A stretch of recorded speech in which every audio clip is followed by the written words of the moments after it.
जय श्री राम मेरे प्यारे साथियों, आप सभी का फिर से एक बार हमारे यूट्यूब चैनल प्राचीन स्टडी में हार्दिक स्वागत है।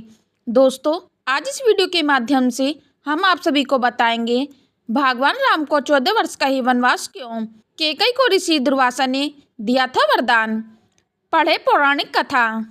दोस्तों, राम के पिता राजा दशरथ की तीसरी पत्नी कैकई थी। कैकई ने ही भगवान राम को 14 वर्ष के लिए वनवास भेजा था। वैसे तो कैकई भगवान राम और अपने बेटे भरत को प्रेम करती थी, जबकि कैकई ने भगवान राम के लिए 14 वर्ष का वनवास मांगा। तब भरत बहुत हैरान हुए थे। हिंदू धर्म में रामायण को बहुत ही पवित्र ग्रंथ माना जाता है। रामायण में भगवान श्री राम के जीवन का उल्लेख मिलता है। रामायण का सार तो सभी लोग जानते हैं, लेकिन रामायण में कई ऐसी कहानियां हैं जिनके बारे में बहुत ही कम लोगों को मालूम है। दोस्तों, इन्हीं कहानियों में से एक कहानी है राजा दशरथ की पत्नी कैकई को वरदान मिलने से जुड़ी। इस वरदान के कारण ही कैकई ने प्रभु राम को 14 वर्ष के वनवास पर भेजा था। कैकई अपने बेटे भरत से बहुत ज़्यादा प्रेम करती थी। उन्हें राम से बहुत सी आशाएं भी थी। फिर सवाल यह उठता है कि आखिर उन्होंने क्यों राम को 14 वर्ष के वनवास पर भेजा।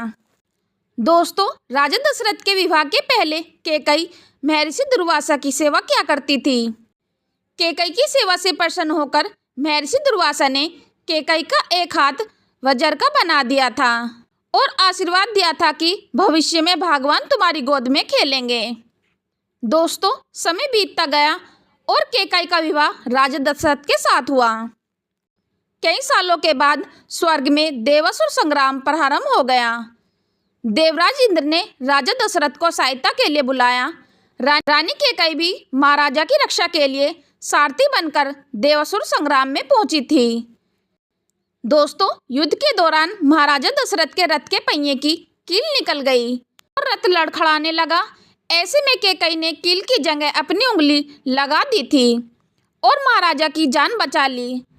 राजा दशरथ कैकई के युद्ध भूमि में साहस से बहुत प्रसन्न हुए और उन्हें 3 वरदान मांगने के लिए कहा। दोस्तों, कैकई ने उस समय प्रेम वंश कह दिया कि इसकी ज़रूरत नहीं है, अगर कभी ज़रूरत होगी तो मांग लूँगी।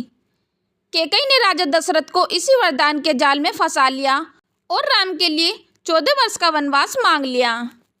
लेकिन राम के लिए कैकई ने 14 वर्ष का वनवास ही क्यों मांगा?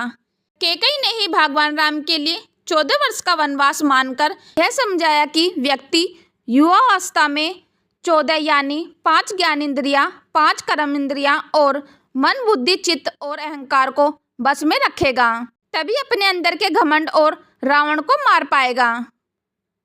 दोस्तों, जिस समय यह घटना अयोध्या में घट रही थी, उस समय रावण की आयु में केवल 14 वर्ष ही शेष बचे थे। यह बात कैकई जानती थी। यह घटना तो अयोध्या में घट रही थी, लेकिन इसकी योजना देवलोक में बनी थी। कैकई को राम पर भरोसा था, लेकिन दशरथ को नहीं, क्योंकि वह राम के साथ पुत्र मोह में बंधे हुए थे। दोस्तों, भगवान राम श्री हरि विष्णु के अवतार थे। यह सारी योजना उन्हीं की बनाई हुई थी। इस योजना में भगवान राम ने सरस्वती से मंथरा की मति में अपनी योजना डलवाई।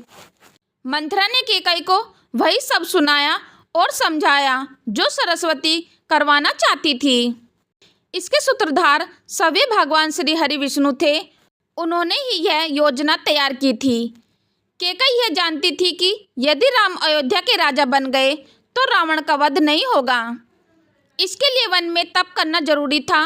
कैकई चाहती थी कि राम केवल अयोध्या के ही सम्राट न बने।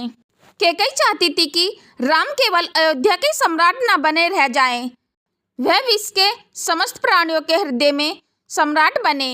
इसके लिए राम को अपनी समस्त शोधन इंद्रियों और अंतकरण को तप के द्वारा सिद्ध करना होगा। धन्यवाद दोस्तों, वीडियो में अंत तक बने रहने के लिए। दोस्तों, आप सभी को मेरी जानकारी कैसी लगी नीचे कमेंट बॉक्स में अवश्य बताएं। यदि दोस्तों आप हमारे चैनल पर पहली बार आए हो तो चैनल को सब्सक्राइब और वीडियो को लाइक कमेंट अवश्य कर दें। चलो तो दोस्तों, मिलते हैं फिर नेक्स्ट वीडियो में नए ज्ञान के साथ। हम लेते हैं आपसे विदा। धन्यवाद।